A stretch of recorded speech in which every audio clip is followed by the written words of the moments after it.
Okay, I guess I think I'm recording. Okay, so this is my first attempt in a long time because I've been having an awful time uh, with YouTube, computer in general, all kinds of problems. Anyway, I just got it back. Hopefully, it's running better now, and I'll be able to start doing these. I'm going to keep them short just in case I do lose them. That way, I'm not losing quite as much. So anyway, what we've been talking about is that God. You can't worship and serve God unless you believe He is. So, uh, so all the people who believe in Santa Claus, it doesn't do any good. Santa Claus God is the one that's up there sitting on a cloud that people pray to because they want stuff, right? You know, give me this, give me that. A friend of mine came back from fighting in Vietnam. You know, it was an awful time, awful life, and everything. He said, "Look, there are no atheists in a foxhole. Everybody in there, when you got the bullets flying over your head, everybody believes in God, and they're praying for God's help." You know, and so that's the Santa Claus God that almost everybody believes in, but that has nothing to do with the real God. So we need to believe that God is. So if Santa Claus isn't the God, then who is? And what is God? What?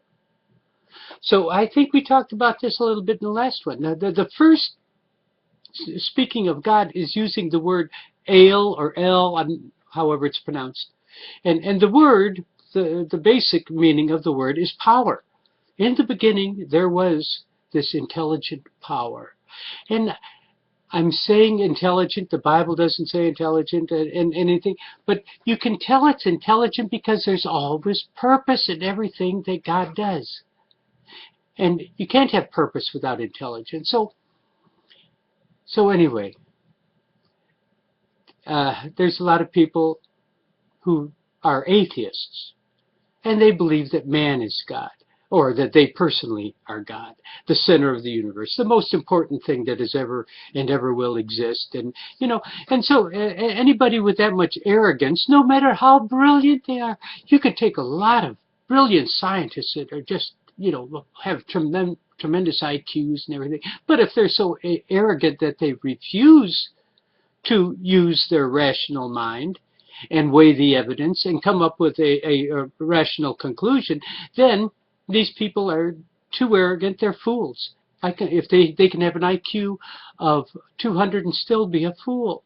A fool is someone who chooses not to reason, chooses to ignore the evidence and come to a conclusion that the evidence indicates. Now, we see purpose in everything.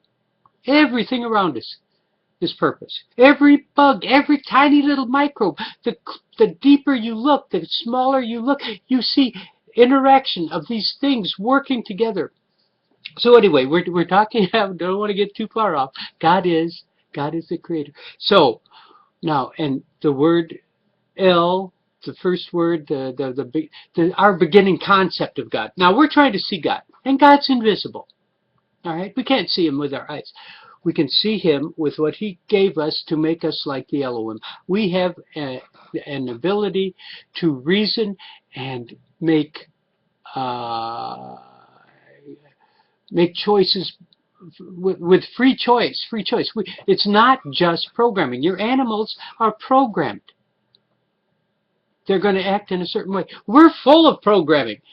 But we can overpower the programming with our rational mind. We can look at the evidence, come to conclusions, and change our actions.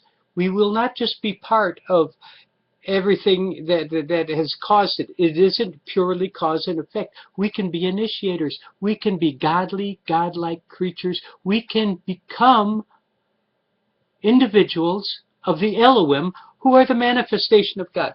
Okay, I went too far with Elohim, didn't I? I'll have to explain Elohim. El is power. Elohim is the plural of El. El is the powerful ones. The ones that we have always referred to as the angels in the beginning of the Bible. It says that in the beginning God created. Now, the word for God there is Elohim. So we have these powerful, intelligent beings all working with the same spirit driving them. That one spirit is God. There's only one God, and that God is the one that works in all the Elohim. We're getting into really deep Bible understanding here, but it's a basic thing, and if you get this such a basic thing to start off with, you can really come to a tremendous understanding of your environment in the Bible and the world and everything around you. So God is power. God is the creator. These are all things that we have evidence of so far. Now, and the thing is the intelligence. You know, if you have a belief in the Bible, you know, when we go to John, we're told that in the beginning was the Logos, and the Logos is the plan. God started out with a plan. That means there's intelligence behind everything that's created. There's a plan. And God is bringing His plan to fruition.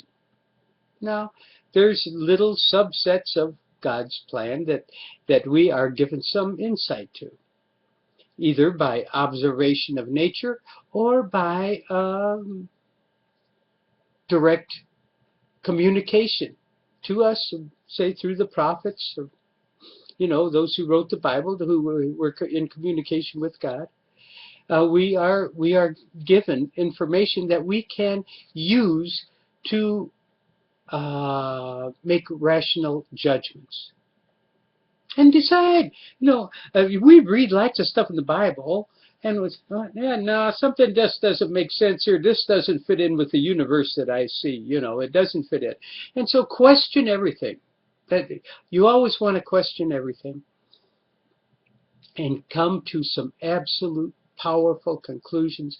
And if you can come to the absolute, say there is one truth in the universe, and that is that God is, and that God is the creator, then you've come to a tremendous step in understanding and perception of your environment and the universe.